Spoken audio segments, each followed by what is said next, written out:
Let me tell you about my fucking weekend, just so you motherfuckers know. I love you guys, and I love people.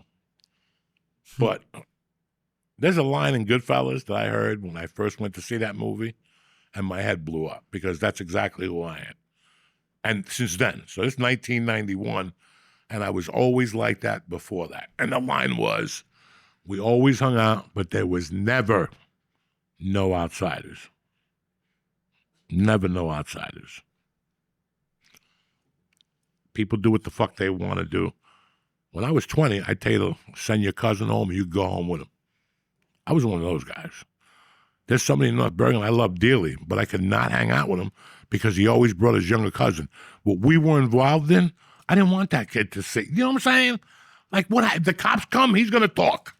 Okay? I would say it like differently, like I wanted to protect the kid, but I knew they're from a different generation. We're 18, living like gangsters, and he would bring this 16-year-old kid, and the kid, and you know, he doesn't do coke, and then the kid behind his back, come on, give me a bump. Don't bring him around no more, okay? There was a fucking reason.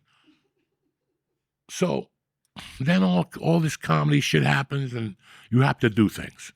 And last fucking November, I started trying to just get out of my house.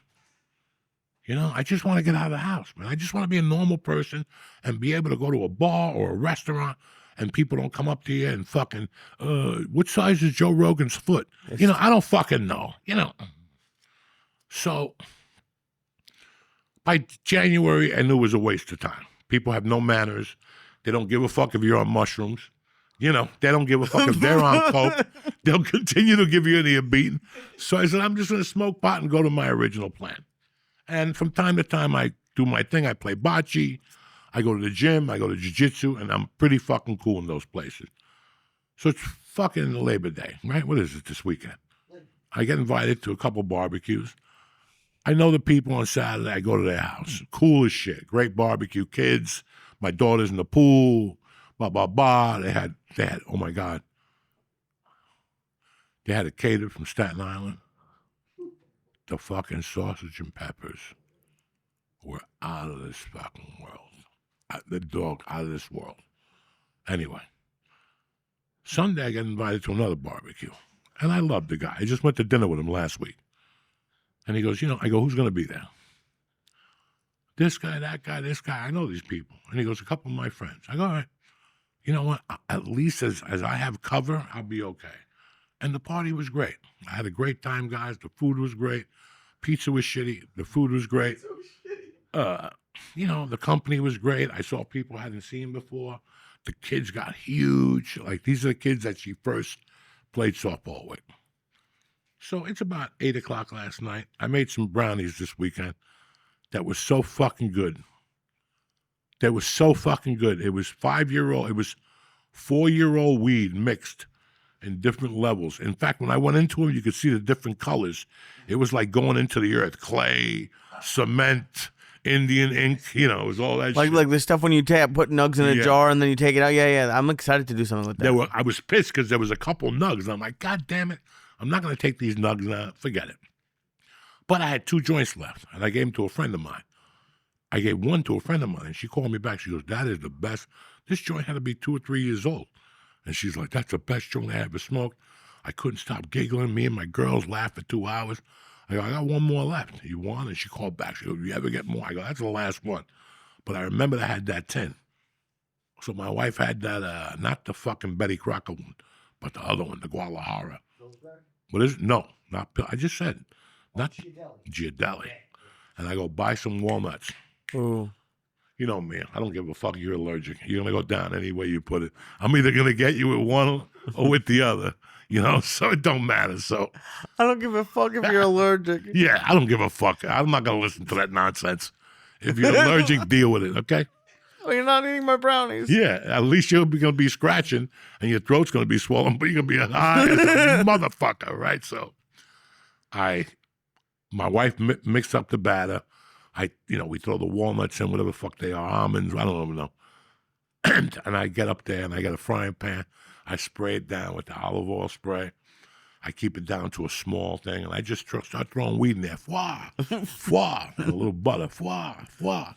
and it's slow, and all of a sudden I see it start, and I start hitting that motherfucker, and right from there I'm tipping it right into the batter, and she's over there stirring it, and I'm throwing more on, foie, like an Italian pizza maker when he throws the foie, he throws the powder on it, and I'm cooking this motherfucker, butter, olive oil, flames are coming everywhere. I'm like fucking the Cuban chef, right? And all of a sudden, I looked at the tub, I took the top hand off just to make sure.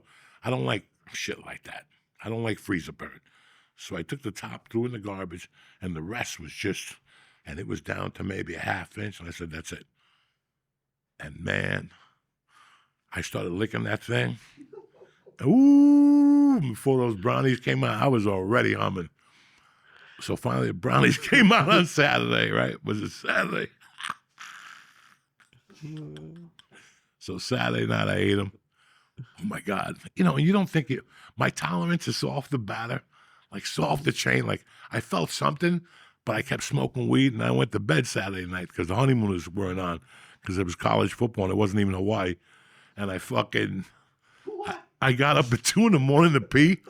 Oh fuck, I was fucked up in it was completely different than I've ever felt.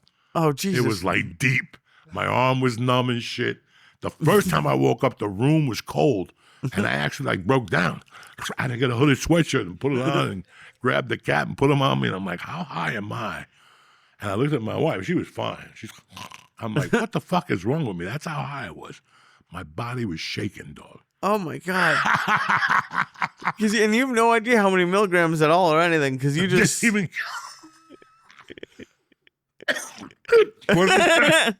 wasn't even worried about it. Wasn't even flogging my mind. I didn't give a fuck. I wanted an edible to take me down for a few days. What? So Sunday, what are you? I told the barbecue people that I had made these edibles, and there's 2 lunatics there. There's a woman and a guy. The guy's like, bring me a little piece. Well, I gave him a nice piece. And the chick, as soon as I walked in, it was the corner. She picked it up, George, and just started taking bites out of it. And I'm like, oh, this bitch is going to die. I got to take this away from her. And I gave her a piece of mushroom.